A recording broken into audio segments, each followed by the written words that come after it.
Bueno, el día de hoy estamos con el Yule. Agustín, un amigo argentino, uruguayo, me contó que eres uruguayo. Entonces, sé que eres uruguayo, pero bueno, como un gran representante de la agilidad, creo que no estás ahora. Cuéntanos un poco dónde estás en este momento. Ahora mismo estoy en Tailandia. Pero sí, nací en Uruguay, pero hace muchísimo tiempo. De hecho, hace casi 20 años que estoy afuera de Uruguay, viviendo en otros lugares. Mi residencia actual, mi casa está en España, pero básicamente la mayor parte del tiempo estoy trabajando con clientes en diferentes sitios. Ahora terminé con un cliente en Hong Kong, hace unos meses atrás. Antes estuve en Nueva Zelanda.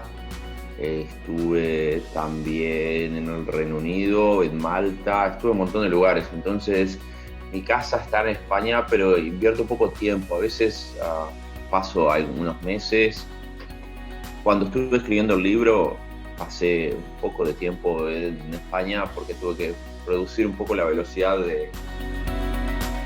de trabajo para poder escribir, sobre todo porque tenía varias ideas que quería plasmar en la primera edición y la segunda edición, y entonces fue un poco un desafío, pero bueno, finalmente pude compaginar trabajo con lo que fue la publicación del libro. Y originalmente Excelente. sí, trabajé en Uruguay, en realidad empecé bastante joven con el tema de informática cuando tenía 7 años. Y, y trabajé, luego el primer trabajo que tuve fue en el 95, no, 94. Empecé a trabajar para una universidad, era profesor en una universidad de Uruguay, una universidad privada, y, y enseñaba cursos de Microsoft y de programación. Ese fue el comienzo. Antes, durante tenía una empresa de software también, y trabajaba con un montón de clientes, hasta que en el año 2000 quebró la economía en Uruguay y entonces empecé a escribir un libro para una editorial que se llama McGraw-Hill y fue sobre .NET. Fue el primer libro de .NET en español que se Mira. publicó a fin del año 2001. Luego ya me fui a Europa. Como mi madre era española, entonces tenía doble nacionalidad, me fui a Europa y casi que no volví. Vuelvo a Uruguay una vez cada 2 o 3 años. Oh, mira tú, una gran jornada. Eric, nos gustaría conocer, y en estos últimos 5 años, ¿cuáles han sido tus mayores desafíos y tus mayores aprendizajes en este camino en la agilidad? Mira, David, yo creo que uno de los mayores desafíos ha sido muchísimos años atrás, cuando fue en... Primero me pasó en Chile, con una empresa bastante grande que estuve ayudando en el 2015 o una cosa así, y me pasó también en Nueva Zelanda. Creo que uno de los desafíos más grandes es cuando tenés que expandir la agilidad al resto de la organización. Y sobre todo en Nueva Zelanda fue bastante desafiante. Me acuerdo un lunes, felizmente me fui, trabajaba o ayudaba a una consultora en agilidad y me mandaron a un banco bastante grande en Asia, no obstante un banco súper moderno. Las oficinas del banco, lo que menos parecen es un banco, parece más una discoteca, un pub que otra cosa. Y me acuerdo que un lunes me dijeron, los podés ayudar, pero no te preocupes que va a ser bastante fácil. Y bueno, me fui un poco con la idea de que iba a ser algo bastante común, estándar, de poder ir y ayudar con el tema de agilidad o Scrum, algo sencillo. Y cuando llegué, lo primero que me dijeron fue, con el tema agilidad estamos súper bien, los equipos de software están bien. Ahora queremos expandir la agilidad al resto de la organización. Y eso fue uno de los primeros desafíos que tuve grandes,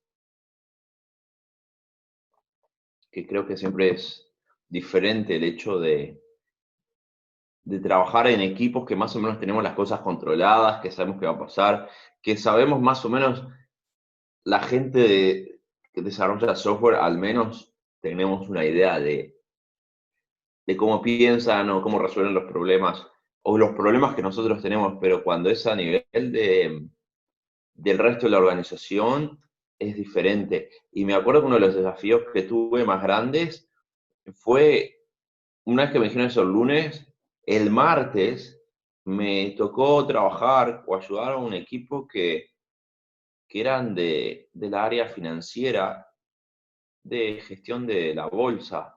Y esas personas no hablaban entre sí, estaban acostumbradas a que ellos trabajaran en su burbuja, y entonces el banco quería que esta gente trabajase juntos, y esta gente en realidad nunca había trabajado juntos en su vida, no tenía intención de compartir conocimiento, y ahí dije, bueno, ¿y ahora cómo, cómo hacemos?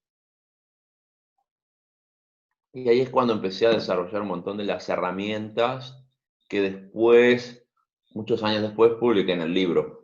Que básicamente la idea era cómo hago cuando tengo un grupo de gente que tiene una mentalidad totalmente diferente, o entre sí incluso tienen mentalidades diferentes, y cómo hago para que esa gente le encante ser flexible y compartir conocimiento. Entonces, por ahí desarrollé algo que llamo el triángulo del viaje del cambio, que me ha ayudado muchísimo. Y luego empecé a desarrollar todo el tema de las teorías de agilidad, que en ese momento no había mucho, y empecé a desarrollar todos unos marcos de trabajo, o en realidad definiciones de cosas que estaban un poco perdidas. La gente hablaba de agilidad, pero más que nada se refería a la agilidad en equipos de software, pero no de toda la organización. Y mi teoría siempre fue de que si vos optimizás un área muy específica de la organización, el resto de la organización ¿qué haces? Entonces, si no haces nada con el resto de la organización, pasan dos cosas. O al final se pierde la atracción de esa gente tratando de ser más ágiles con los mercados, o en definitiva se genera más conflicto, porque esa área de la empresa en realidad empieza a tener más conflicto con el resto de la organización porque trabaja de una forma distinta. Y ahí empecé a trabajar mucho con el tema de neurociencia del cambio y con un montón de modelos nuevos para tratar de asegurarme de que al menos las herramientas que tenían podían servir en cualquier parte de la organización. Y eso fue por donde empecé. Genial.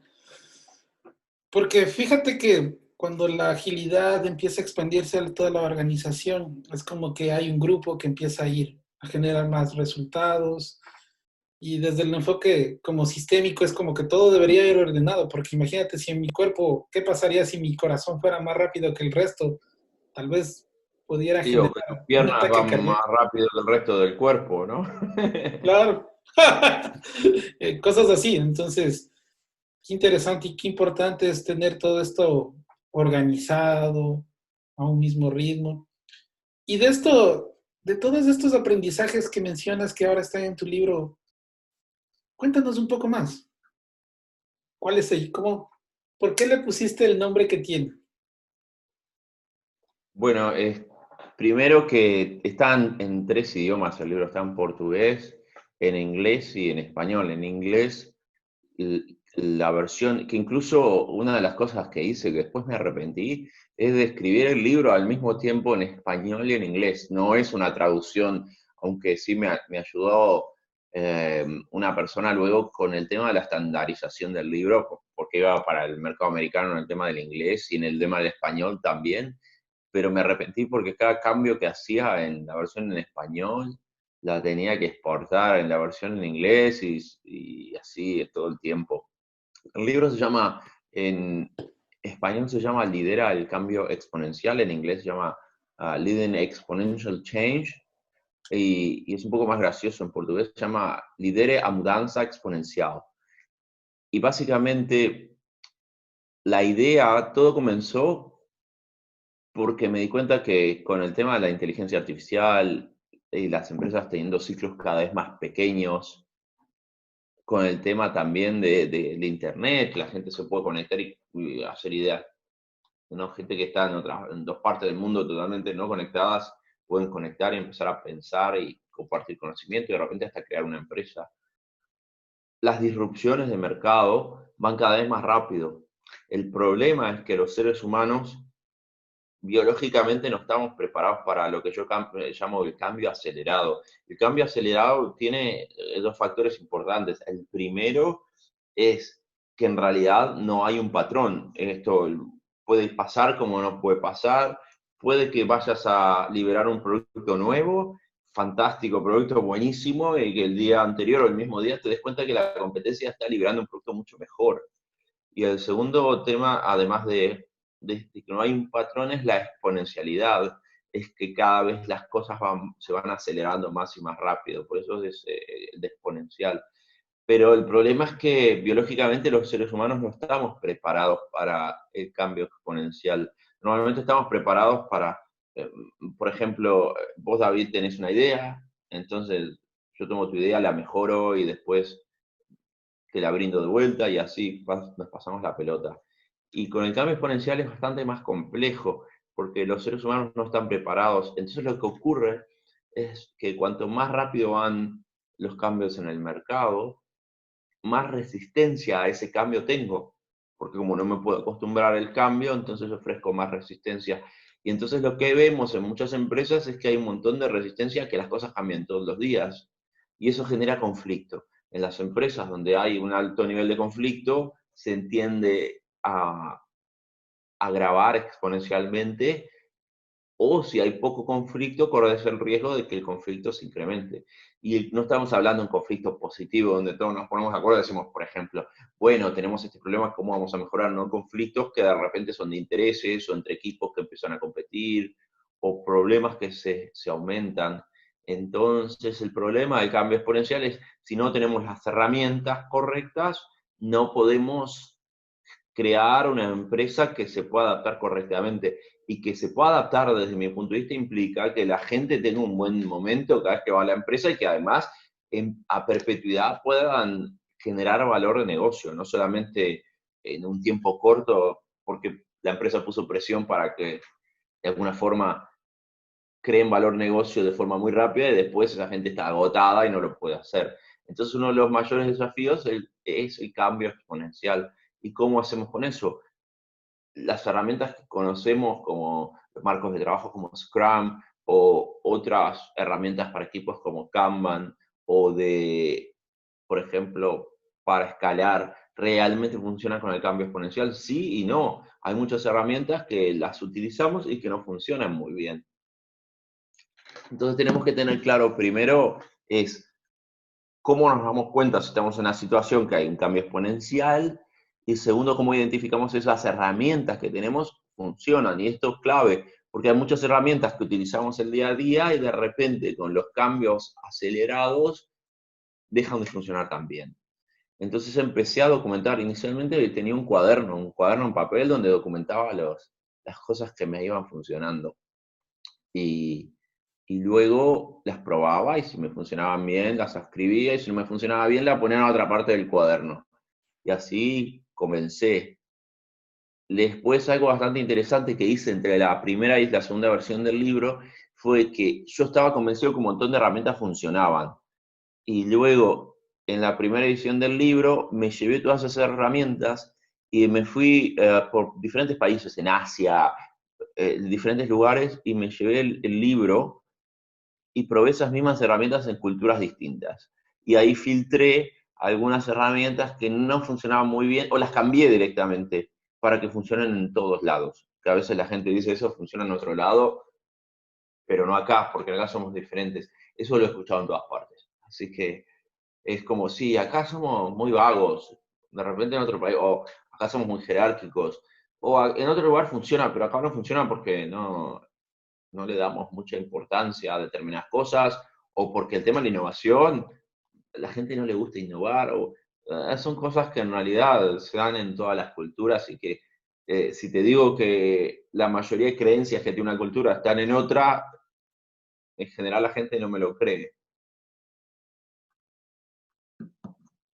Y así fue un poco el hecho de cómo comenzó y por qué el tema de liderar el cambio exponencial, que en principio parece que es un libro que no es de agilidad y en realidad es un libro de lo que yo llamo Business Agility o Enterprise Agility, cómo expando Ujú. o cómo logro que la empresa sea adaptable.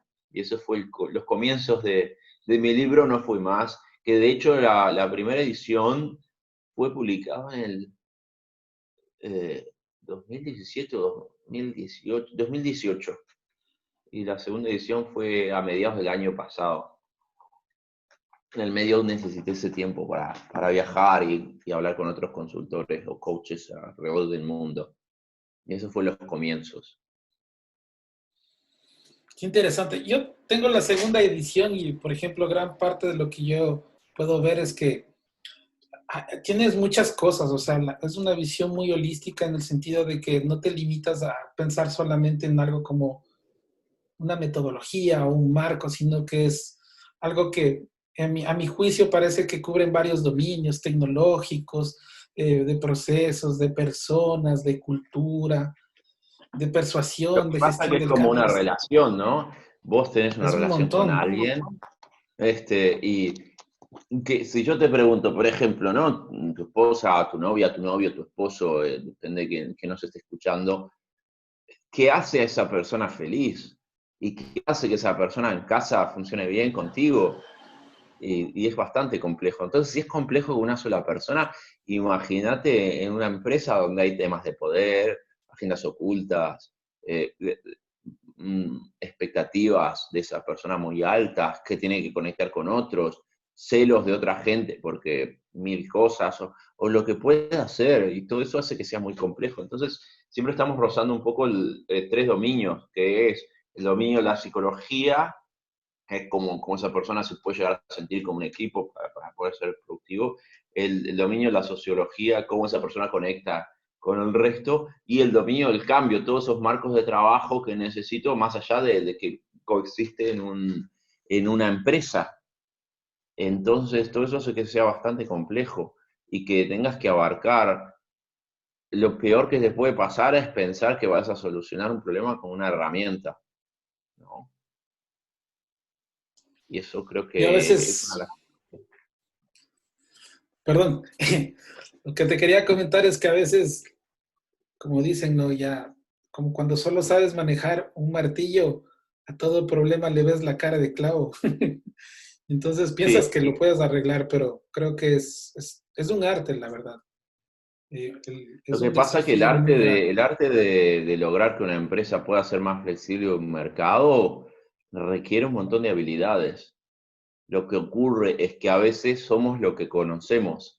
Entonces, si conocemos solamente, como decís vos, una o dos herramientas, por ejemplo, para mí es crucial, y eso hablo en el libro, lo hablo un poco, dedico de hecho en el capítulo 4, es el hecho qué pasa, que eso era una cosa que quería escribir hace mucho tiempo y no lo encontraba en ningún libro, es qué pasa en el cerebro durante el cambio. ¿Cómo sabemos, cómo podemos identificar qué pasa? Porque si entendemos qué pasa en el cerebro durante un cambio en la empresa, entonces se hace un poco más fácil el comprender algunas acciones o comportamientos que vemos en las empresas que parecen totalmente locos, que decir cómo este grupo, este equipo puede estar haciendo esto que es ilógico.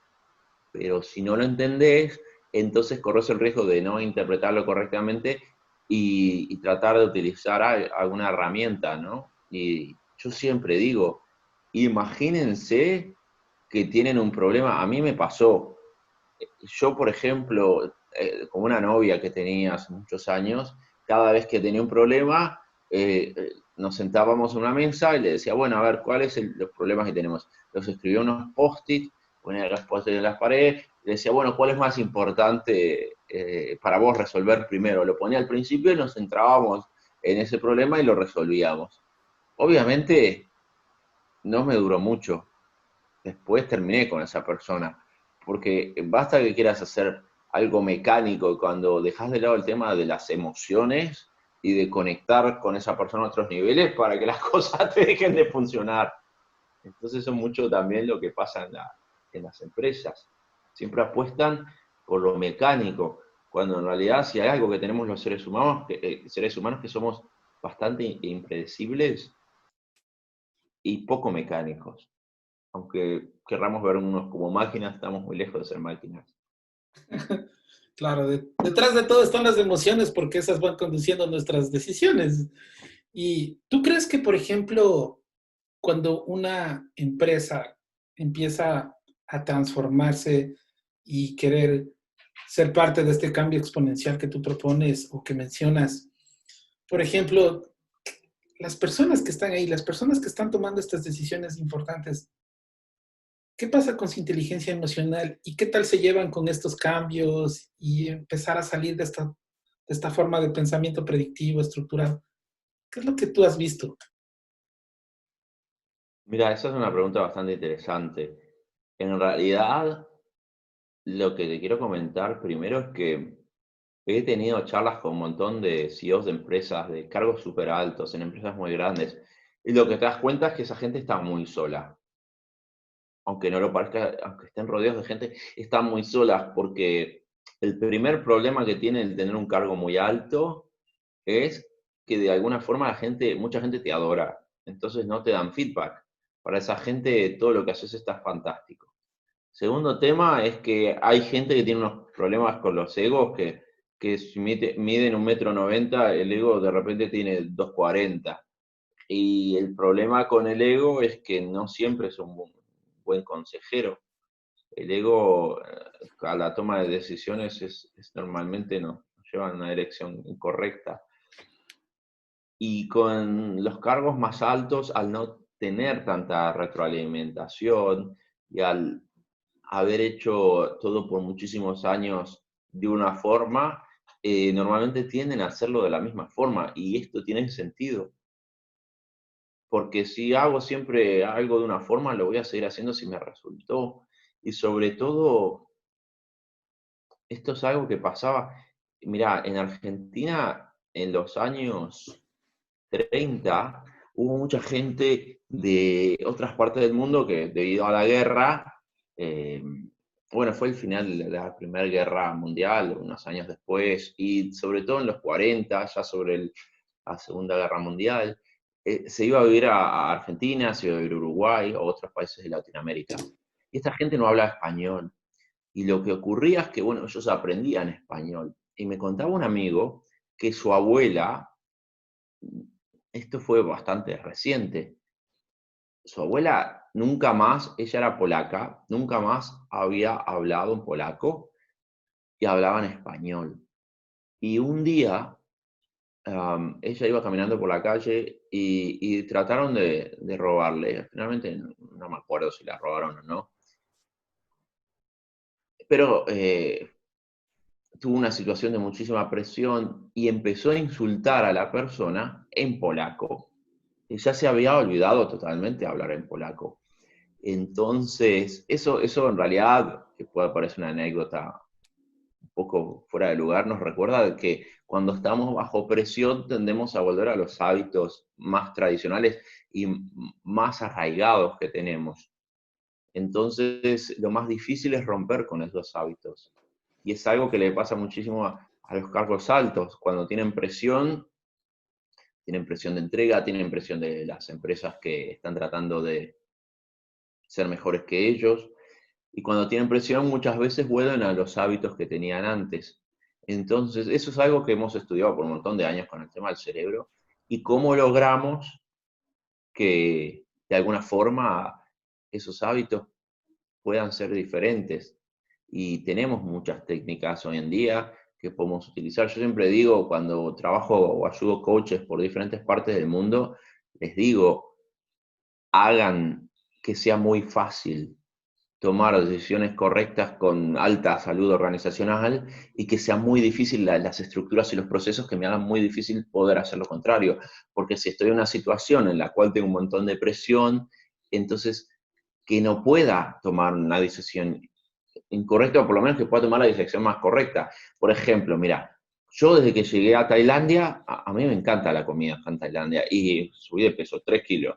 Que, bueno, todos los días trato de hacer gimnasio, sí, 3 kilos, 3,5 kilos, desde que llegué a Tailandia, y eso que hago muchísimo deporte. Y a mí me encantan las cosas dulces. Imagínate que yo me voy a trabajar en una empresa y me ponen una máquina de tortas de chocolate. ¿no? Y la tengo a 1 metro. Seguramente yo me voy a ir a la máquina y voy a tratar de comer todas las tortas de chocolate que pueda hasta que reviente y en algún momento voy a ir rodando a la empresa en vez de caminando. El tema es qué pasa si me ponen la máquina de tortas de chocolate en un 9.º piso, yo estoy en un primero, y no hay ascensor. Se me va a hacer un poco más difícil el hecho de poder comer las tortas de chocolate, ¿no? Me lo voy a pensar dos Claro. veces. Entonces, siempre yo digo, hagan difícil, chicos, hagan difícil que sea, los hábitos que no son buenos, hagan que sea bien difícil hacerlo. Y los hábitos buenos que sean muy fácil. Y eso, aunque parezca una recomendación muy sencilla, es algo que obviamente no es tan fácil de hacer, pero que a cualquier individuo en una empresa, en un cargo alto, lo va a ayudar, o cualquier parte de la empresa lo va a ayudar. Pero te digo que normalmente las personas altas en las empresas tienen un montón de, bueno, además de problemas con el ego, de problemas de poder, de que tienen un montón de agendas ocultas y que además muchas veces están muy solos y no saben qué hacer. Yo me acuerdo en una empresa que estuve ayudando, que el CEO de la empresa, el cual la gente adoraba, muy buena persona, un día que estaba expuesto a la gente, ¿no? Constantemente, me llamó y me dijo, Eric, es que yo tengo mucho miedo a hablar en público, porque creo que no lo hago bien, ¿me podés ayudar a saber cómo hacerlo? Y eso es una de las cosas que tenemos que tener en cuenta, que cuanto más alto uno está en la organización, a veces menos feedback, menos retroalimentación se tiene. Entonces, ¿cómo hago para trabajar con esa gente que es la gente que en realidad impulsa una Claro. transformación? Y menos oportunidad tienes de mostrarte vulnerable ante tantas personas, porque también está tu ego, tu estatus, Y difícil, también puede ser peligroso, ¿no? peligroso. Por ejemplo, si yo soy el que entrega piezas en una empresa, no me importa llegar a la empresa y decir que tuve un mal día porque estuvo lloviendo y no me siento bien. Porque me voy y entrego otra pizza y estoy en un cargo que me da igual. Pero cuando estás en un cargo muy alto, donde además hay un montón de intereses, de hecho, ¿cómo me muestro vulnerable? Y ahí hay que tener mucho cuidado también. Muchos coaches, mira, ayer estaba tratando de escribir un artículo sobre 8 o 10 cosas que he visto que la gente que trata de ayudar a las organizaciones hacen y que en realidad lo recomiendan y en realidad no estoy de acuerdo que lo hagan tan a la ligera. Y una de las cosas que he visto en muchos coaches es decirles a todo el mundo que tienen que ser más vulnerables. Y nosotros no podemos ser más vulnerables si no entendemos primero el contexto de esa El persona, contexto. cómo funciona, ¿no? Y lamentablemente, una de las cosas que muchos coaches no hacen es averiguar la historia, un poco qué pasó en esa empresa. A veces van, enseñan Scrum o metodologías o lo que sea, y vos le preguntás, ¿y qué pasó con este equipo? ¿Y qué pasó con esta persona? ¿Y dónde estaba esta persona un año atrás? Y no tienen ni idea. Entonces, eso es muy importante de poder saber, porque si no lo sabemos es muy difícil de poder tomar esas decisiones. Y me perdí un poco sobre cuál era tu pregunta inicial. ¿Qué podrías recomendar tú? O sea, cuando tú ves a los CEOs que tienen que desarrollar o manejar su inteligencia emocional, ¿sí? Sí, mira, Frente a te voy a situaciones donde mostrar, están acostumbrados al cambio de estrés, al tema de las estructuras. Entonces, están tomando decisiones, eso van con sus emociones, y encima quieren ver sí, estructuras, pero ven otras cosas. ¿Cómo lo conectas? mira, te voy a mostrar dos cosas. Primero te quiero mostrar Dale, dale. un modelo que lamentablemente lo tengo en inglés, pero que está también en español.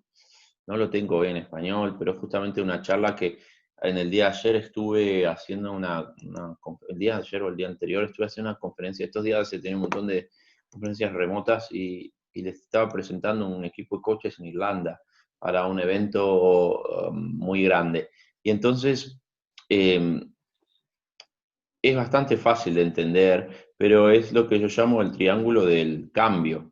Y el triángulo del cambio básicamente es un triángulo que me permite de alguna forma saber dónde están las personas para poder comprender en qué, yo le llamo journey, o en realidad en dónde están, ¿no? En qué parte están del viaje. Entonces, por ejemplo, una de las cosas que para mí es muy importante es poder identificar dónde están las diferentes personas, dónde estoy.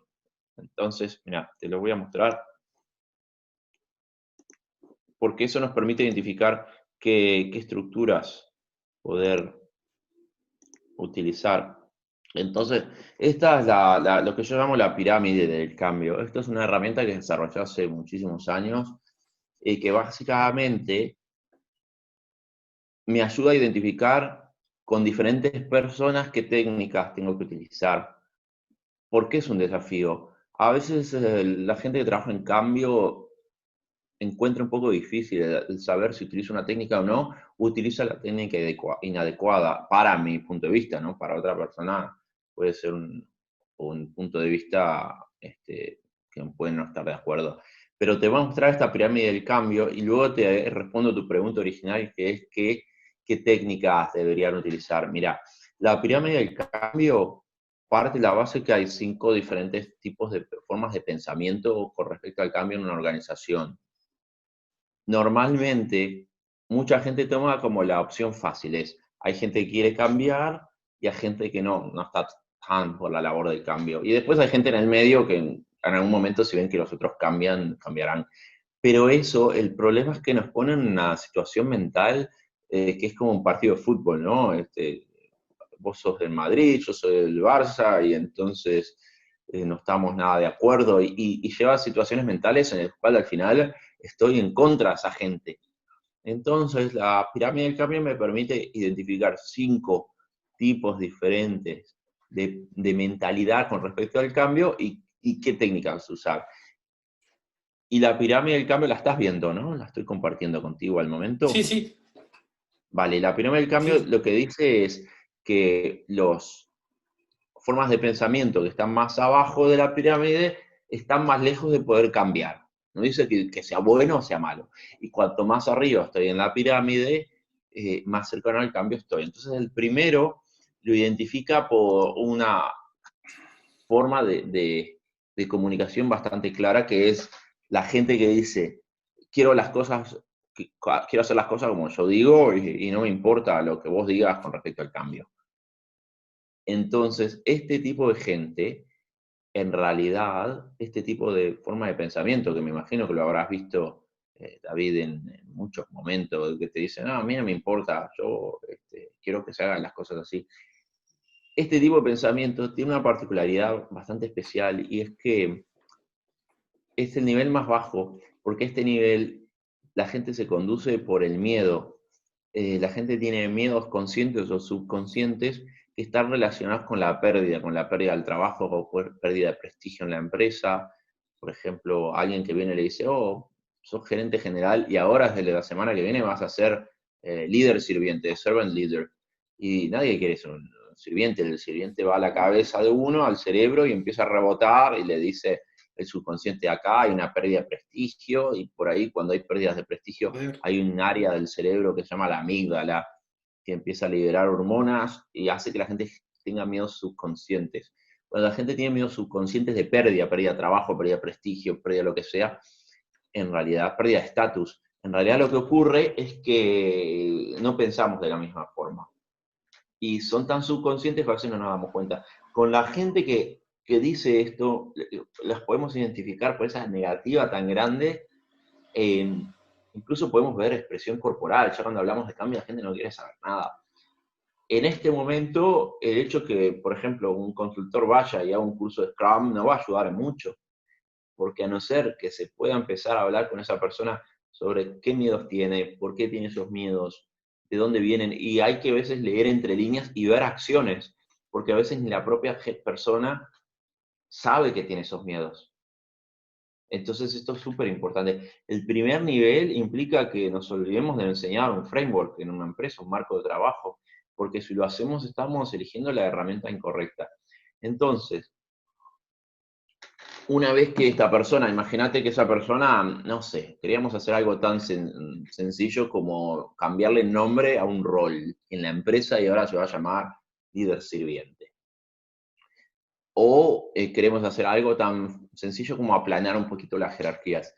Eso va a generar un miedo subconsciente, inconsciente y consciente de que en realidad va a ser muy difícil trabajar con esa persona. Una vez que yo trabajo con esa persona y logro entender cuáles son sus miedos y trato de solucionarlo, por ejemplo, de repente trato que esa gente sepa que no va a perder el puesto de trabajo, asegurarlo, tener una visión, una misión concreta que va a reforzar eso, la gente se mueve hacia el segundo nivel de este triángulo, que es la gente que dice, mira, a mí cambio propuesto no me gusta. Entonces, cuando la gente te dice esto, ya en realidad es diferente. Ya solucionaste parte del problema, haces que el mindset se mueva al segundo nivel. Y acá es interesante, porque cuando la gente te dice, no, no me gusta el cambio propuesto, en realidad lo que le están diciendo no es que no les gusta el cambio propuesto, sino que al momento hay otros intereses que, que ellos tienen que van en contra de ese cambio. Yo me acuerdo, mira, hubo una empresa con la cual yo trabajé, que ayudé, que habían pasado varios consultores. Todos los años contrataban un consultor, como los equipos de fútbol, que siempre traen jugadores diferentes, ¿no? Para ver si pueden Di por clasificar. eso que se llama coach así. Por eso nos llamamos coach. Seguramente. Pero hay que ver también que no estamos jugando al fútbol, ¿no? Ojalá fuera a jugar al fútbol, porque sería bastante más, No, o ya decía tenis, porque lo rota.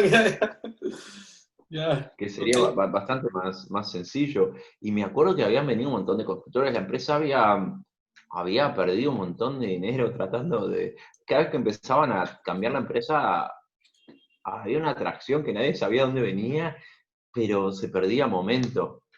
Entonces un día yo estaba hablando con una persona de temas no relacionados de la empresa y esa persona me dijo, Eric, lo que pasa es que cada vez que quieren hacer esta transformación, todo lo que nos han propuesto va a eliminar un software que nosotros desarrollamos.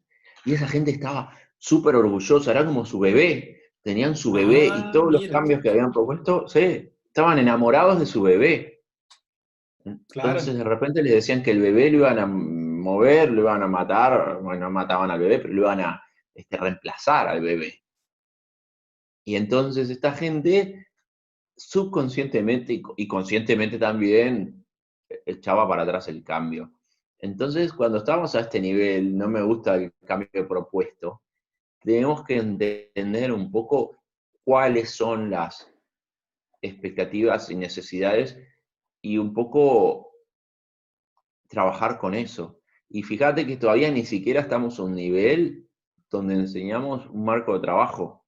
Todavía no hicimos muchos cambios en la empresa y estamos en el segundo nivel. Estamos todavía 3 niveles por debajo de lo que es el cambio.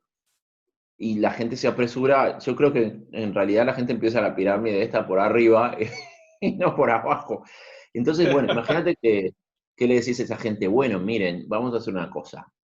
El nuevo software que vamos a crear, ustedes van a ser los que lo van a crear y le empezás a hablar sobre cómo van a ganar prestigio y cómo van a presentar en las sucursales de otra empresa, en otros países y van a viajar. Yo te puedo asegurar que esa gente ahora, su bebé, lo van a ver, pero les va a gustar mucho más la idea. Entonces acá la gente se va a mover al tercer nivel, que es no entiendo por qué el cambio.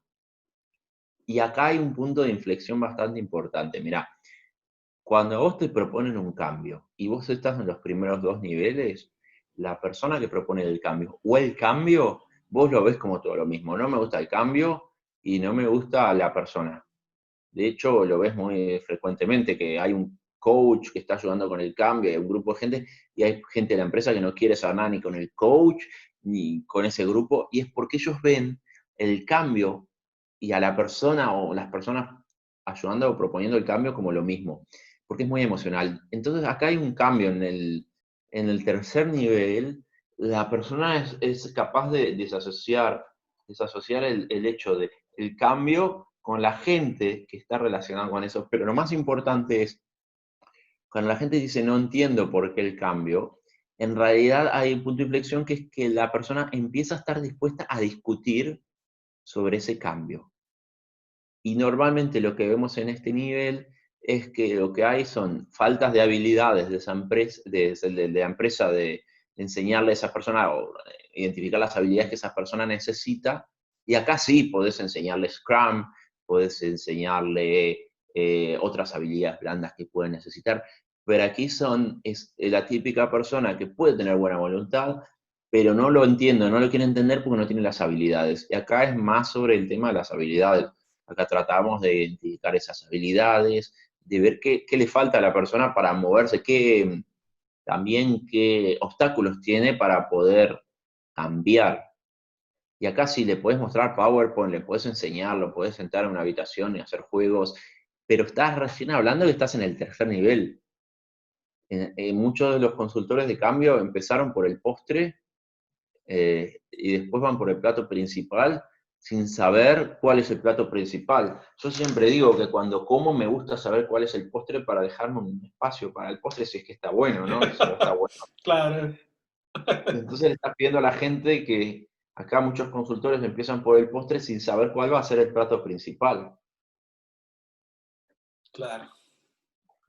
Es Y muy de común, ¿no? acá, sí, sí, es muy común, es muy común. De hecho, me imagino que te habrá pasado a ti. Oye, mis primeros días, créeme que sí, también tenía mis choques, o sea, de entrada hay unos choques porque empiezas por ahí, piensas que entras con la herramienta, el método, pero con el tiempo te das cuenta que por ahí no va.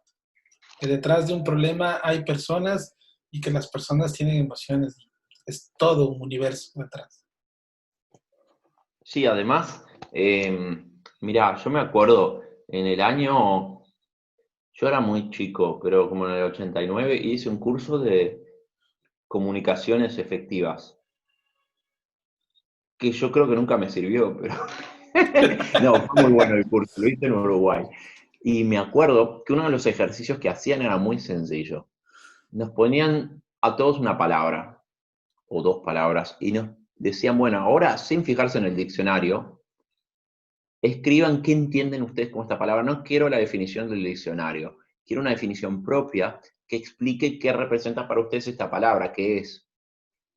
Entonces, luego escribía cada grupo sus palabras, me acuerdo que había unos 5 grupos, y luego ponían a los 5 grupos, y cada grupo para cada una de las palabras, las definiciones eran diferentes.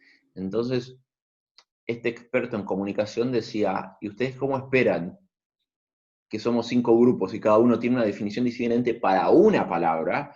¿Qué esperan que pase cuando están en un contexto que hay miles de palabras e intereses y otras cosas en una organización? Y por eso es que es muy complicado, ¿no? Es un arte. Es un arte. Y acá creo que también es un arte porque necesita no solamente que tengas conocimiento, sino que sepas también el hecho de poder conectar con gente en áreas que no tenés el conocimiento o que no puedes ejercerlo, no lo puedes hacer. Por ejemplo, mira, yo escribí un artículo que fue muy famoso, lo leyó muchísima gente, que de hecho ahora el lunes sale para el mercado americano una versión expandida donde explico un montón de cosas más sobre el tema de gestión de personas narcisistas y psicopáticas durante un cambio ágil.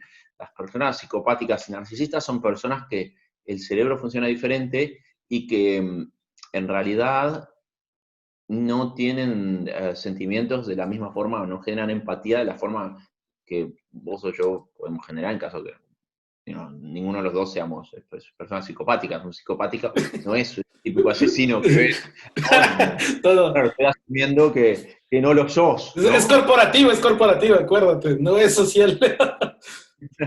No, y estoy sorprendido que los estudios nos dicen que efectivamente los psicopáticos, que son esas personas que no tienen la capacidad de sentir, tener sentimientos de la misma forma, es un tema físico, cerebral, hay una diferencia en el cerebro. bastante importante. Ciertas áreas del cerebro funcionan diferentes y eso no puede cambiar. Es un 1% en la población general, pero en cargos altos es del 20 al 25%. Entonces, ¿cómo Wow. haces? Sí, ¿cómo haces para trabajar con esa gente? Y una de las cosas que yo reafirmo es que no se le puede hacer coaching a esas personas, porque el psicopático lo que hace es, observa, es muy inteligente, observa las herramientas que estás utilizando con él y luego replica esas herramientas en el resto de la organización para conseguir sus objetivos, que normalmente no son objetivos muy deseables. Y hay que Para tener su propia muchísimo agenda. cuidado. Para su propia agenda, claro. Y termina, normalmente, que es algo que yo vi, termina manipulando al coach. Sí. Entonces, y esto mira, a mí me ha causado que, por ejemplo, gente que son de determinadas corrientes de coaching en organizaciones, gente muy conocida que tiene libros que se venden en todo el mundo, de libros en inglés, que me hayan escrito sus seguidores y que me hayan dicho, lo menos que me dijeron es que tengo una cara bonita, ¿no? Que de hecho no la tengo, pero eh, me han escrito y me han dicho, lo que usted dice es un disparate, pero es que yo entiendo que uno sea fanático de mucha gente del coaching, yo no tengo nada en contra del coaching, pero el coaching funciona, pero no funciona con psicopáticos y no funciona tampoco con narcisistas. Entonces por ahí es donde tenemos que tener un poco de cuidado con las herramientas. Y cuando estamos en el triángulo del cambio, es muy importante identificarlo. De hecho, yo lo que recomiendo es, en el triángulo original, el nivel 0 del triángulo, que en el libro pongo un link al artículo, es el tema de narcisistas y psicopáticos. Porque los narcisistas y psicopáticos no siguen el mismo camino para el cambio. Entonces hay otro camino. Pero bueno, estamos hablando, este triángulo es para gente que es saludable mentalmente, que tiene salud mental.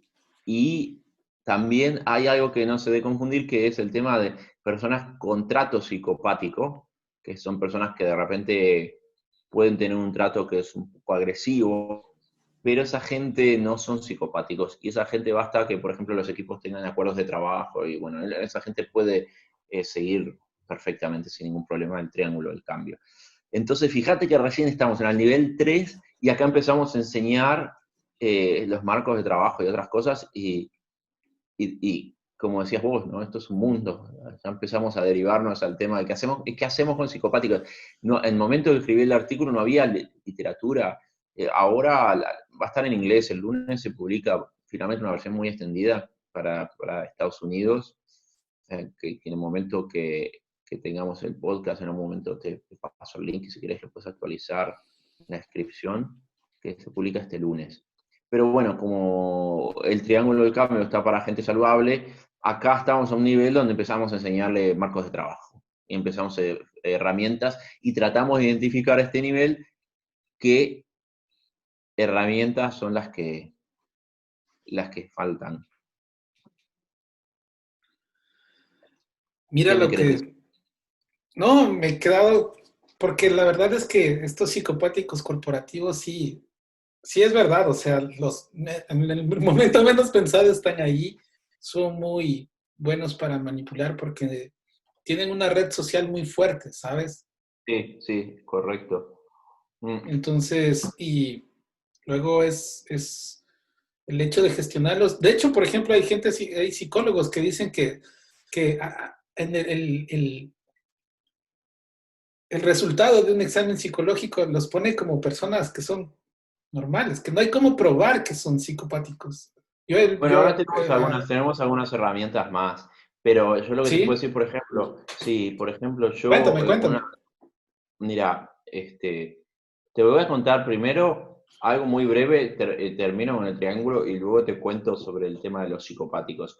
Pero básicamente con el tema de los psicopáticos yo siempre recomiendo que las empresas grandes tengan un psicólogo o sociólogo, perdón, psicólogo o psiquiatra especializado en personas narcisistas y psicopáticos. Porque una de las cosas que yo siempre digo es de que el número de personas psicopáticas que tiene una empresa va a determinar la velocidad de cambio de la organización mucho más y va a predecirlo de una forma más fiable que los marcos de trabajo que utilices.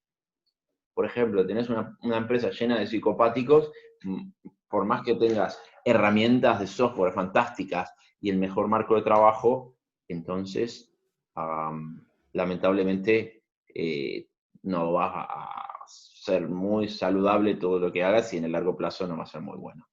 Pero bueno, te propongo, volvemos al triángulo y hablamos Dale, luego dale. del... Está ¿Sí? muy buena la conversación, pero el tiempo es fijo. Vale. Entonces, en el triángulo del cambio, cuando la persona ya tiene las habilidades, ya removiste cualquier inconveniente que pueda, emocional, que pueda hacer que la persona no se mueva en esa dirección y no tiene miedos subconscientes o conscientes, entonces la persona se mueve al próximo nivel del triángulo del cambio, que es, no entiendo por qué nosotros debemos cambiar. Y cuando hablo de nosotros, hablo del equipo. Imagínate, tenés una persona que te habrá pasado a vos en un equipo que quiere cambiar. Y el resto del equipo no quiere cambiar o no entiende el cambio. ¿Cuál es tu experiencia con estos casos? Eh, Generalmente es que no entiende el cambio y no ve un beneficio. O sea, no ve cómo le beneficia iterar, reunirse 15 minutos de pie, te dicen que cuál es que están perdiendo el tiempo. No ven para qué. O sea, no entienden. Dice, ¿por qué 15 minutos? ¿Por qué no 10? ¿Por qué no 20? ¿Por qué mejor nunca? ¿Por qué 2 semanas? ¿Por qué no un mes? ¿Por qué?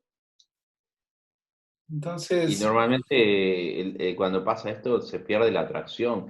Por más que haya una persona en el equipo que quiera cambiar, si el resto del equipo no quiere cambiar, no vas a ir muy lejos. Y a veces generan bastante conflicto, ¿no? Porque esa persona quiere cambiar y qué bueno que está esto y vamos a hacerlo así y vuelve al equipo o bien se frustra, que es la opción uno, o bien genera conflicto. O también al sí. final esta persona se termina diluyendo y dice, bueno, acepto el status quo y no hago nada.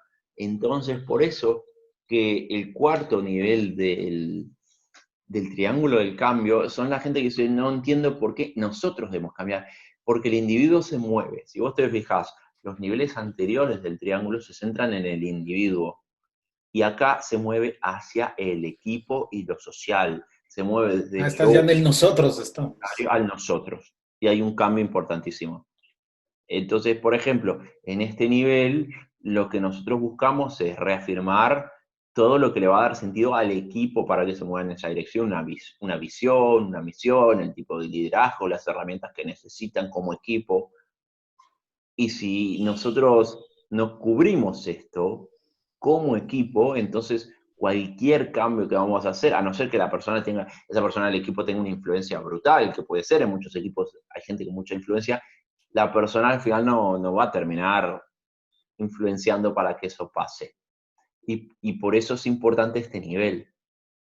Entonces, lo que yo normalmente le propongo cuando trabajo con coaches o con consultores es dibujen el triángulo del cambio y luego escriban a la derecha o a la izquierda en cada nivel, con cada tipo de mentalidad, qué técnicas conocen.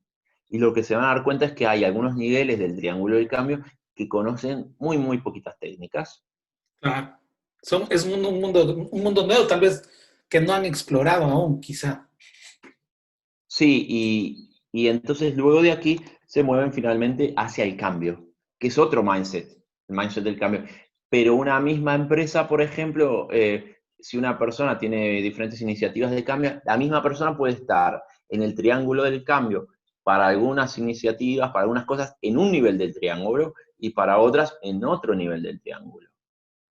Y volviendo a la pregunta original que me decías, es qué tipo qué tipo necesitamos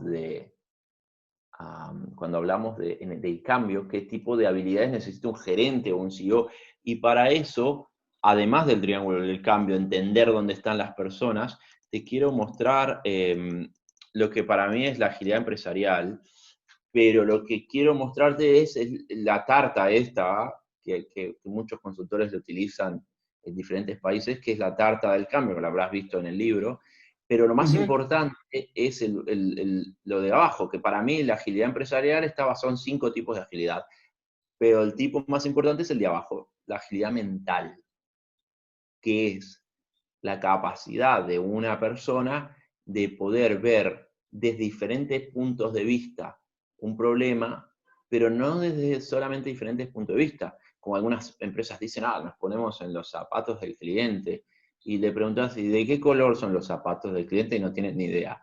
Entonces, cuando nosotros hablamos de estas técnicas que se llama reframing, o replanteamiento activo, lo que implica es que nos ponemos en la situación de otra persona, pero no solamente vemos las cosas como esa persona, sino que adoptamos temporalmente sus valores y principios y sentimos sus valores y principios como nuestros. El problema de eso es que normalmente las personas no tenemos tanta flexibilidad inicialmente y es difícil hacerlo. Entonces nos sentimos muy incómodos tratando, por ejemplo, qué pasa si una de esas personas tiene valores y principios que no son compatibles con los nuestros. Y es muy difícil Entras en hacerlo. un Entonces, conflicto. sí, en conflicto, exactamente. Y además eso, cuando tratás de sentirte como esa persona, por ejemplo, imagínate, no sé, a alguien que no le gusten los extraterrestres. A mí me encantan los extraterrestres, pero a gente que no le gusten los extraterrestres. Y yo si me tengo que imaginar que voy a estar en contra de los extraterrestres, con lo que a mí me gustan, entonces, en contra de la diversidad, me siento muy adverso, y eso genera un rechazo. Y el rechazo genera una activación de la amígdala que llena el cerebro de hormonas y que me hace pensar de una forma diferente, porque sobre todo la amígdala, cuando estoy en uno de estos procesos, donde se activa la amígdala, la parte frontal del cerebro, que es la que es el cerebro pensante, se desactiva. Entonces, cuando me trato de poner en los zapatos de otra persona que tiene valores y principios opuestos al mío, si no tengo la capacidad mental, no lo puedo hacer.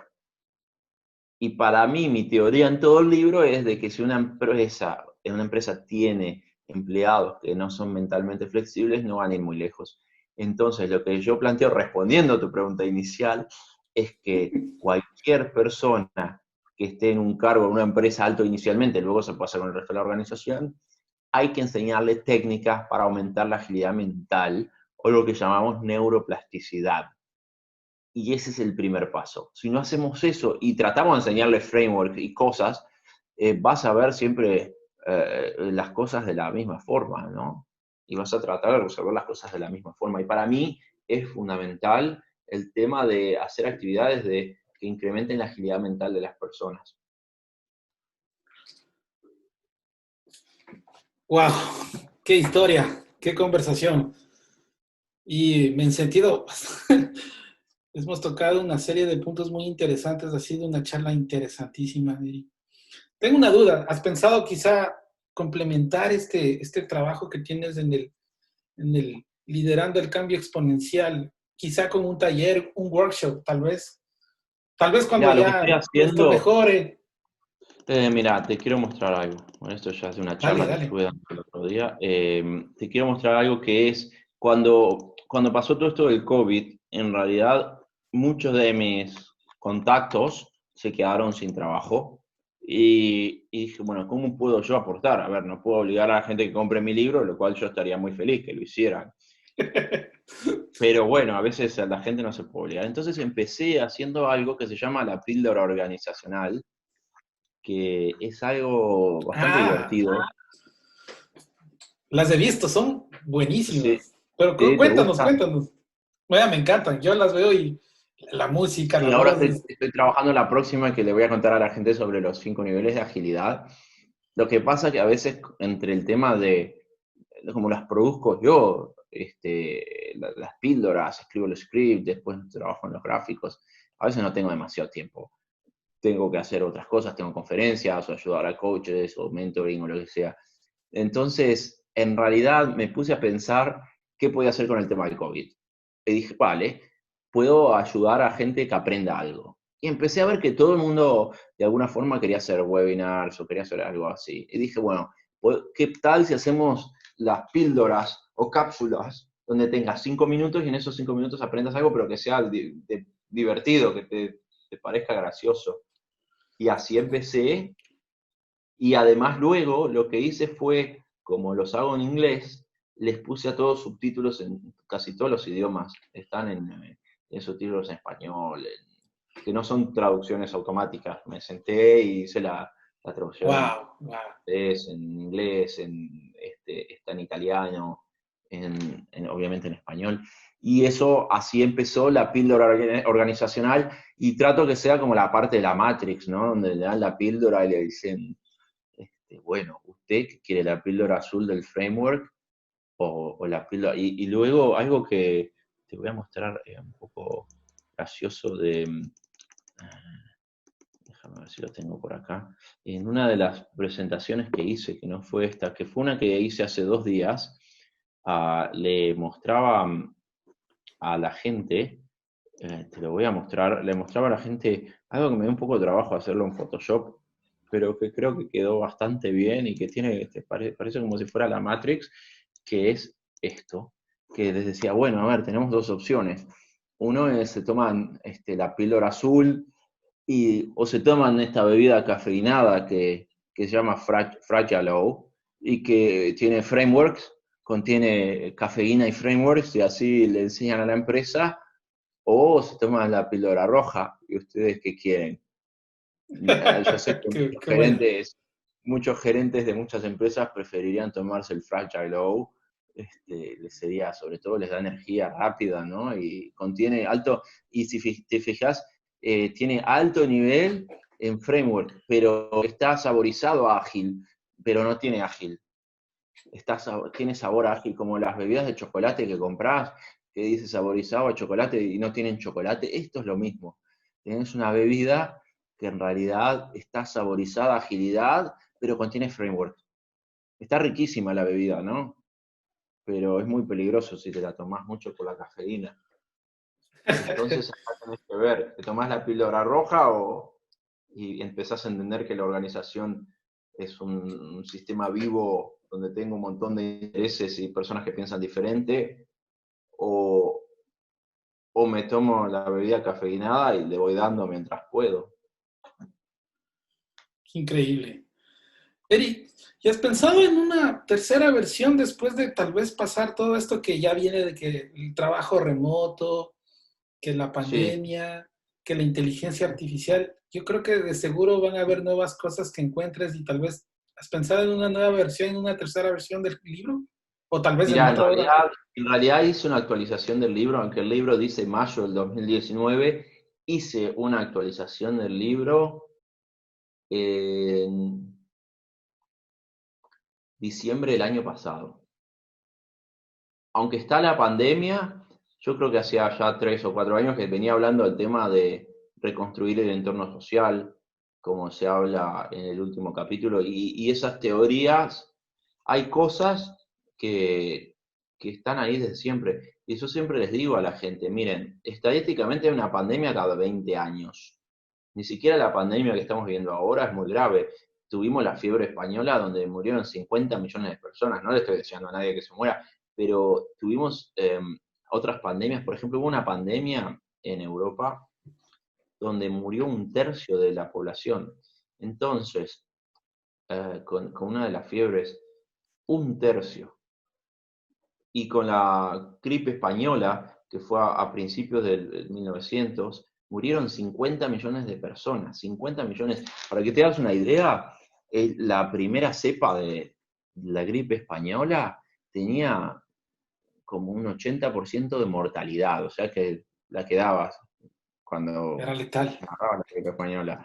Entonces me estás hablando de que, bueno, estás con una pandemia donde en realidad no tenés 50 millones de personas que murieron, aunque es una mala medida utilizar muertes, pero bueno, comparemos, ya que tenés 1 millón y poco, tenés internet, que podés seguir conectando con tus compañeros, tenés herramientas virtuales, tenés un montón de cosas, inteligencia artificial, estás muchísimo mejor, y sin embargo, cuando lo vivís, te parece que es el fin del mundo. el fin del mundo yo creo que se debe haber sentido muchísimo más con la pandemia, donde no había nada de esto y Claro. tenías 50 veces más de incidencia. Lo que pasa es que como todo, si tenés una relación, ¿no? Que a todos nos pasó, tener una relación con alguien por mucho tiempo y terminás con la relación y es el fin del mundo, y después te das cuenta que la vida termina, y ahora, por ejemplo, una de las vacunas de Pfizer está disponible dentro de 3 semanas. La otra vacuna, en la India, por ejemplo, a mediados de noviembre, eh, fin de noviembre se va a empezar a dar. En China ya hace 2 semanas están dando la vacuna. Y después de la vacuna, está bien, nos van a quedar las cicatrices, pero dentro de 6 meses, yo creo que la gente ni se va a acordar cuando vayan a la casa a hacer remoto y se acuerden cuando estuvieron confinados, pero no mucho más. Y Sí. todos van a odiar a los políticos. Todos, en todos los países. Eso va a ser Hay general. cosas que no van a cambiar nunca. No, Eric, no, ¿tienes quizá pensado venir, visitar Sudamérica por acá? ¿Has pensado venir en un futuro para compartir tu experiencia y conocimientos? mira, ahora estoy en Asia y seguramente me quedo un tiempo más en Asia. eh, y creo que iré a Europa.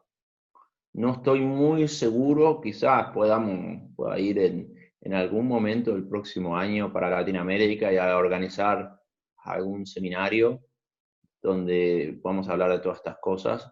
Lo que ocurre es que, claro, en realidad, mira, hasta te hablo de que empecé con el CEC del Scrum Alliance, para los que no lo conocen, el tema de Enterprise Coach, y lo tuve que dejar, pasé la primera parte y tuve que dejarlo de lado porque no tenía tiempo. El tiempo es un poco una restricción, ¿no? Pero ya con lo Pero que a me has ver, contado, me creo que gustaría muchísimo si el año que viene se puede dar. De hecho, tengo algunos países que, por ejemplo, nunca pude estar en Bolivia porque no pude por tiempo. En Ecuador estuve solamente en la frontera entre Perú y Ecuador. Y me queda en Colombia también, que me invitaron, el año pasado me invitaron al principio a ir a un evento de agilidad, me invitaron, que me invitaban plenamente con el pasaje y tampoco pude porque en ese momento estaba yendo a Hong Kong. Entonces a veces es un poquito complicado, pero con gusto me encanta, soy un amante de Latinoamérica y con gusto lo haré en algún momento. bueno, entonces si no te tenemos, aunque sea, hay medios y ahora ya la gente está más abierta al remoto, hay otras opciones. Oye, Eric, ha Sí, sido y sobre todo le digo a la gente, dejen de sufrir, porque esto no es tan horrible y, y traten de innovar mucho, utilizar técnicas, experimenten que hoy hay es muchas el cosas por momento. hacer. Bueno, y lean el libro también. Sí. Bueno, creo que no está por demás recomendar el trabajo de Eric, que es liderando el cambio exponencial. La verdad es que me encanta mucho que les he hecho muy visual, tiene muchos como recetitas, modelos y todos están personalizados. Yo creo que ese detalle que te gusta para ser tan visual, creo que le atrapa mucho al lector. Sí, Entonces, que de es hecho una gran obra. me dio mucho trabajo hacer los dibujos. En el libro anterior, el que publiqué en el año 2000 para Microsoft y microhillcrafts.net, contraté un diseñador para los dibujos.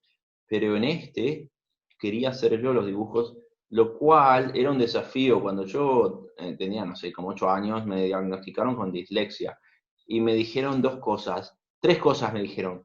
Usted nunca va a no ser capaz de aprender otro idioma, no va a poder hacer, porque es hiperactivo también, no va a poder hacer una profesión donde se tenga que concentrar y no va a ser bueno dibujando. Entonces, al final me tomé como desafío la final que me quedaba hacer los dibujos del libro para tratar de que sea ameno, ¿no? No quiero que la persona se sienta como un niño, pero parte de No, lo que pero es tiene muy un niño ameno, es explicarlo. es muy agradable, o sea, te atrapa la lectura. Creo que es un gran trabajo, te felicito mucho y Gracias, bueno, muchas ahora que la gracias. gente que La nos verdad que es bueno siempre. está viendo, lo recomiendo muchísimo, lo recomiendo muchísimo. Bueno, Eric, ha muchas sido un gracias. gusto saludarte, tener esta charla. qué pena, el tiempo siempre es el enemigo en cuando estamos ya entrando en profundidad de temas que nos podrían llevar mucho tiempo. Nuevamente me queda agradecerte por tu tiempo, siempre por tu amabilidad y capacidad por compartir tu conocimiento y tu experiencia. Y bueno, gracias nuevamente porque esto es de la comunidad para la comunidad. Gracias a vos, espero que pueda ser de utilidad. Y en este momento siempre le recuerdo a los consultores de cambio que la gente en las organizaciones, a veces con todo el tema del COVID, se siente un poco desesperanzado, ¿no? Y yo sé que el trabajo que hacemos es difícil, no es un trabajo fácil, nadie escatima las horas que uno le pone extra, pero lo que les digo es, las organizaciones tienen muchísima fe. Cuando ustedes pasan por la puerta, la única salvación que una organización tiene son lo que ustedes pueden proponer. Entonces, traten de mantener siempre esa energía porque la están contagiando y porque están haciendo que muchísima gente siga adelante con la mejor onda y siga adelante y progresando. Entonces, no se olviden nunca de que cuando uno trabaja como consultor de cambio, es la única expectativa o la única, en definitiva, opción que tiene una organización para ver el futuro, obviamente, o para que los ayude. Y no se olviden de eso, no se olviden que en los momentos difíciles son parte del sostén de un ecosistema que es la organización y aprendan y traten de contagiar lo más que puedan. Excelente, qué gran mensaje. Eric, bueno, te mando un abrazo desde aquí, de Sudamérica. Y bueno, esperemos verte muy pronto por aquí. Y esperamos también Bueno, que nos un invites a tu saludo. podcast. Ha sido un gusto. Un gusto. Hasta luego y saludos a todos. Que pasen bien.